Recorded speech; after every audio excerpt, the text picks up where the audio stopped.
Maksud dengan sifatul huruf. Sifatul huruf adalah karakteristik huruf hijaiyah.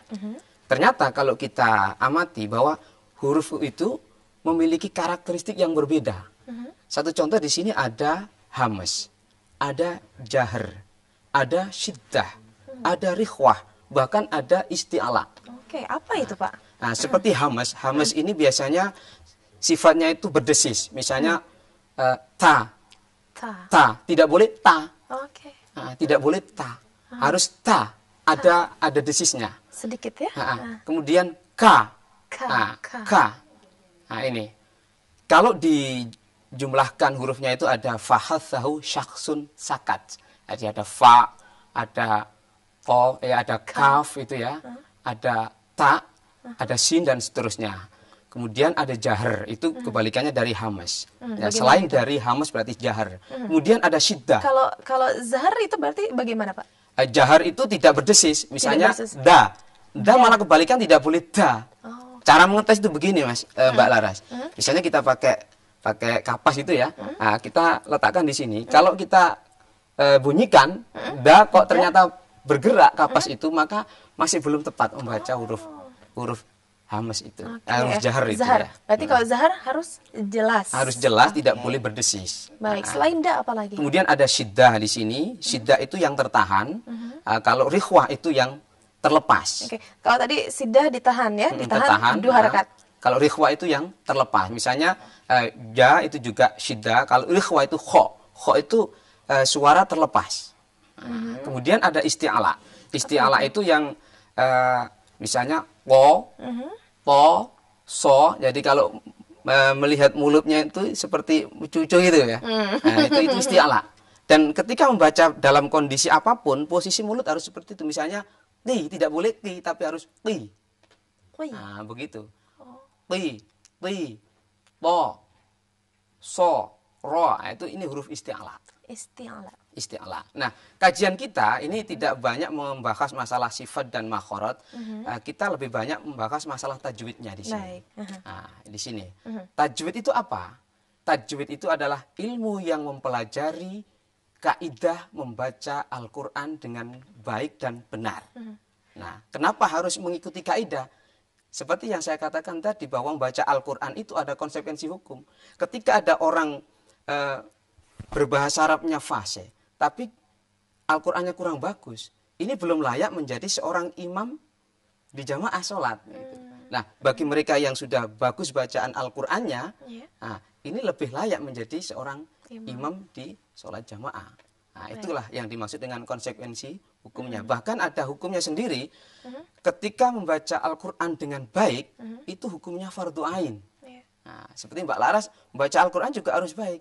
Nah, dulu pernah belajar di mana Mbak Laras? Wah, dulu madrasah-madrasah dekat-dekat itu rumah.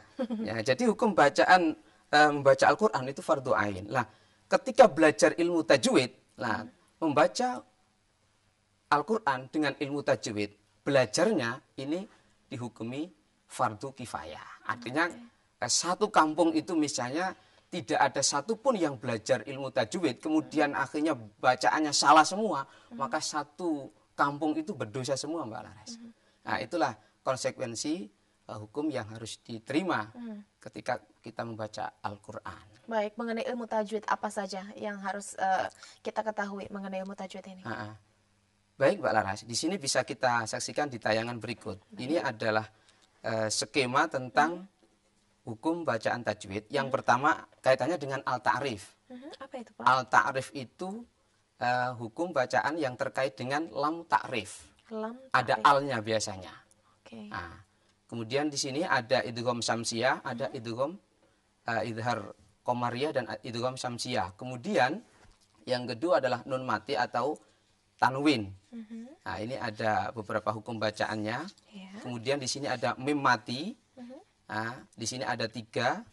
Ada hukum bacaannya, ada idhar syafawi, ada ikhfa syafawi, ada idgham mimi. Kemudian ada qalqalah.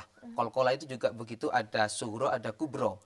Kemudian di sini ro tafkhim dan ro tarkik. Kemudian yang terakhir adalah mat. Di sini kami ambil ada 3 saja yang bisa kita kaji di sini, yaitu mat tabi'id, mat arid lis sukun, dan mat jaiz. Nah, nanti akan kita jelaskan satu persatu apa saja hukum bacaan al-ta'rif, nun mati dan seterusnya. Iya. Baik, sampai di sini Ini bagaimana? ada dua hukum Iya. bacaan al-ta'rif. Yang pertama adalah apa yang disebut dengan al-syamsiyah atau asy-syamsiyah. Kemudian yang kedua ada al-qamariyah. Nah, asy-syamsiyah atau al-qamariyah ini lebih banyak diistilahkan sebagai idgham syamsiyah dan idhar qamariyah. Oke. Nah, itu. Nah, bisa kita lihat di sini huruf-huruf idgham syamsiyah di sini ada tha, shad, dad, ta, nun, ta, lam, dha, zal, ya, kemudian za, sin dan shin. Ini adalah hukum huruf-huruf yang tercover di dalam idgham syamsiyah. Kalau kita lihat ada ciri khasnya, Mbak Laras. Iya. Kalau ada di sini ada al misalnya seperti ini, kemudian ada ta. Lah ini cara membacanya tidak boleh dimunculkan alnya, harus iya benar. dimasukkan. Makanya idgham itu artinya masuk. Asyamsiyah itu sebangsa matahari. Jadi ketika membaca seperti ini, wantin, wantin, tidak boleh waltin. Nah, alnya tidak tampak. Kemudian wazaitun, wazaitun. Jadi alnya itu masuk di huruf za-nya, tidak boleh dibaca al. Kemudian kalau al-ta'rif yang qamariyah. Di sini ada huruf-hurufnya. Iya. Ini bisa kita baca abghi hajjaka wa khaf aqimah. Abghi hajjaka wa khaf aqimah. Ini huruf-huruf al-ta'rif. Contohnya bisa kita lihat al-balad. Al-balad. Wa hadzal baladil amin. Ya, di sini ada al kemudian ba. Maka tandanya ada sukun. Kalau tadi asamsiyah itu biasanya menggunakan sadda, di sini ada sukun. Al-insan, al-amin, al-hakimin.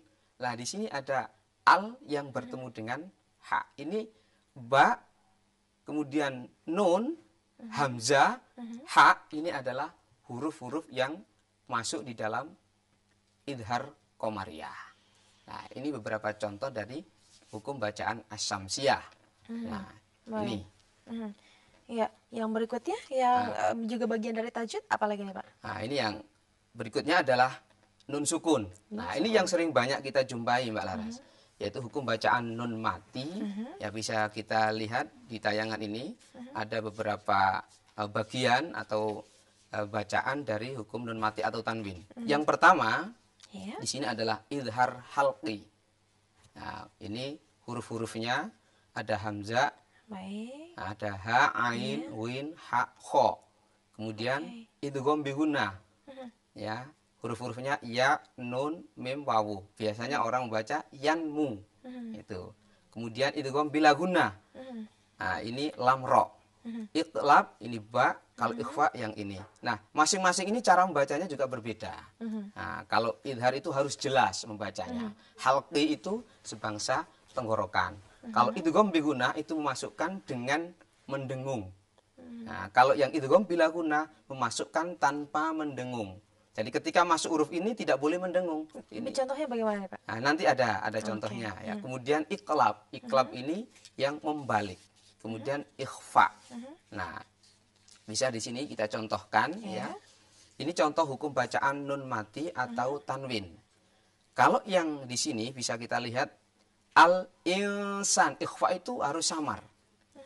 Ketika nun mati bertemu dengan sin, nah ini harus samar sinnya. Al-insan tidak boleh, al-insan tidak boleh. Kemudian kalau ini yang harus jelas ajrun ghairu. Ajrun ghairu. Nah, ini. Kalau yang nun mati ketemu ba, yang iklab itu mim ba'di. Nah, mim ba'di. Kalau yang lam ketemu ro misalnya malam, tidak boleh man lam. Atau mir rabbikum, tidak boleh min rabbikum. Nah, ini contoh hukum bacaan nun mati atau tanwin. Di sini jumpa kita kali ini. Saya Larasati, Pak Solehudin, dan seluruh kru yang bertugas mohon undur diri. Tetaplah bersama kami, Televisi Edukasi, televisi yang santun dan mencerdaskan. Selamat siang dan wassalamualaikum warahmatullahi wabarakatuh.